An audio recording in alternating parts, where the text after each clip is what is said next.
everybody. Today we are going to read chapter 6, which is called Bob, of our book by the same name, Bob. So when we left off yesterday, or last time you saw this, Bob and Livy had gone into the chicken coop. Now they're trying to remember how Bob came to Livy, how they got to be together, where she found him, where he lives, all of these things. So they were in the chicken coop, and my old lady glasses on. Oh, let me go back for a sec. Hold on. So they were trying to figure it out, and she was like, "Why were we even in here? Do you think we were running from something?" And he says, "No, I came in here because it was warm." And she said, "You were cold?" And he said, "No, you were cold." Livy says, "I was cold?" "Bob, you were shivering." "Why was I shivering?" "Because it was almost winter and you were soaking wet." So why would Livy be soaking wet, especially when it's almost wintertime? Let's see. Chapter 6. Up.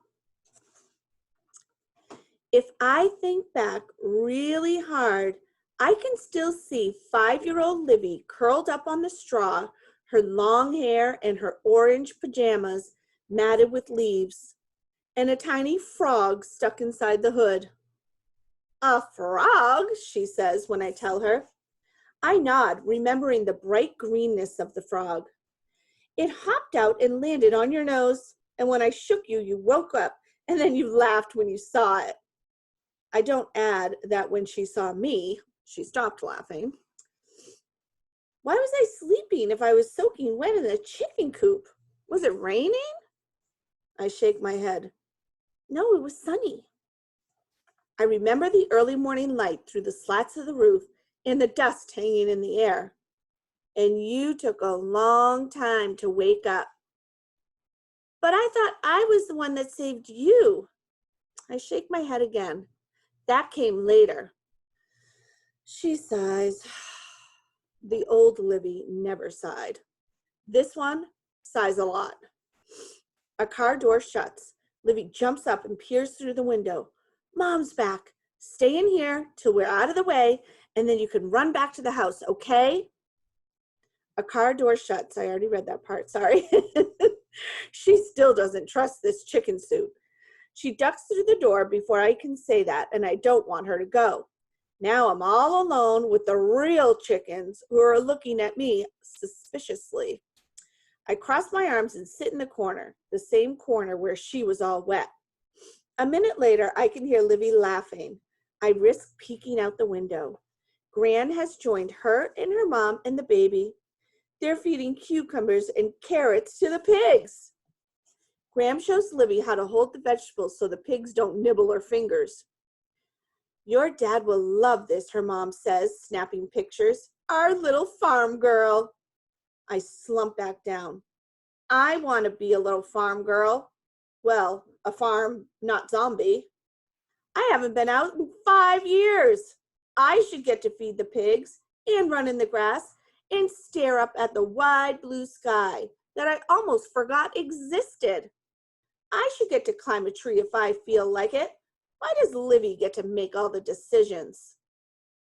I don't like the way that one chicken over there keeps glancing at me. I think she's up to no good. She looks like the kind of chicken who could peck your eye out and not even feel bad about it. I scurry out into the sun.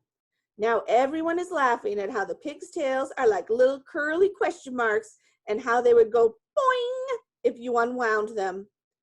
I do my best chicken walk toward them, but then I stop before I get too close. Livy will be so upset if she sees me. Maybe this was a bad idea. I glance around looking for cover and spot the well. This time, Livy can't keep me from checking it out. I change course and I dart behind it. I'm now officially a rule breaker. The stones that surround the well are warm from the sun. Leaning against them feels nice on my back. My feet feel funny though, like cold and hot at the same time. The funny, tingly feeling starts there, but then it goes higher till it reaches my head. Is this what Spider-Man's Spidey sense feels like? Or was it the beans? I bet it was the beans. I turn to my left. I am not alone at the well. Danny, the old man called him earlier. He is sitting against the low wall with his knees pulled up to his chest and a book at his side. He sees me and his eyes widen in surprise. But it's not the kind of surprise like if you just saw a not zombie, more like the kind where you just saw a big chicken. He has pink icing around his lips and he's been crying. I want to ask if he's okay, but chickens do not talk. So instead, I peck at the ground and think that life can't be all that bad if you just ate something with pink icing on it. You're lucky to be a chicken, the boy says, angrily wiping his eyes with the back of his hand. Your life is so easy. Easy peasy lemon squeezy, I want to tell him. Old Livy used to say that. I've been waiting for a chance to use it, but now's not the time. Plus, my life is so not easy. He sniffles, then reaches out and strokes my fake chicken comb. I hold my breath. This suit works really well. Some days I wish I could be a chicken, Danny says. Things are hard when you're a person. Grandpop is going to lose his farm soon. Nothing grows anymore. He keeps petting my head. I can't talk to him to tell him things will be okay. And how do I know if they will? So I just give him a gentle nudge on the chin and hope he understands. A shadow falls over us and I look up. Dark clouds have rolled in, hiding the sun. Danny lets his hand fall from my head and stops crying. Clouds, he says, his voice full of wonder. Then he stands up and shouts, rain clouds. Shh. I know chickens don't shush people, but I can't help it. But it's too late. Livy and the whole family are staring right at us. Livy's eyes dart wildly between Danny and me. Look at the clouds, she shouts, stabbing her finger upward a bit too frantically, but it works. Everyone looks up, even the baby, which gives me a chance to escape. But I don't. Something holds me there. We hear thunder, and everyone cheers. Gran lifts the baby up to the sky and hops around and woohoos. She's stronger than she looks. Livy's mom throws her arms around Livy and squeezes. At this moment, I could take off the chicken suit and do naked somersaults, and not one of them would notice. From behind her mom's back, Livy waves me to go in the house. Danny has run over to join the whooping and the dancing, and I want more than anything to join in too. But I do my best chicken walk over toward the back door. Giant blobs of water plonk onto my head, splash my face, and roll down toward my mouth. Rain! It's a little weird. Not bad necessarily, just different. Not sure what all the fuss is about, frankly. By the time I made it to the door, the rain has stopped and the clouds are rolling away. Well, that was fast. The cheering stops as if someone has thrown a switch.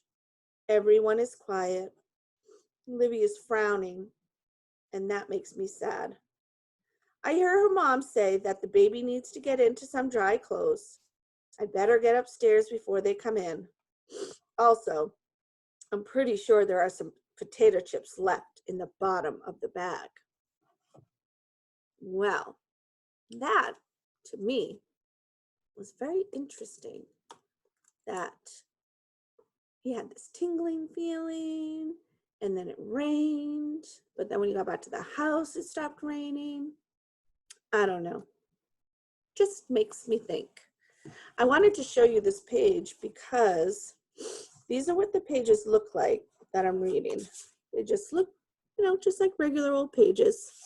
But then this page, when the rain happens, it's like the illustration is in the background and it's kind of cloudy, kind of like a rainstorm. And then the words, instead of being in black type, are in white, so you can read them. So it's just kind of like just an interesting addition to this book. And you know me, I love all this about fonts and the way things are presented and all that. So I thought that was really kind of cool. Just the way that the illustrator or the author or the editor, whoever decided to do the words that way, just on that page. So it makes me think that when that happened, that must be an important part of the story. It almost seems like they want you to notice it even more than usual, like highlighted almost. So that is the end of chapter 6. The next chapter is chapter 7, Livy. I wonder what's going to happen. And I hope you all have a great day. And I will see you soon for chapter 7.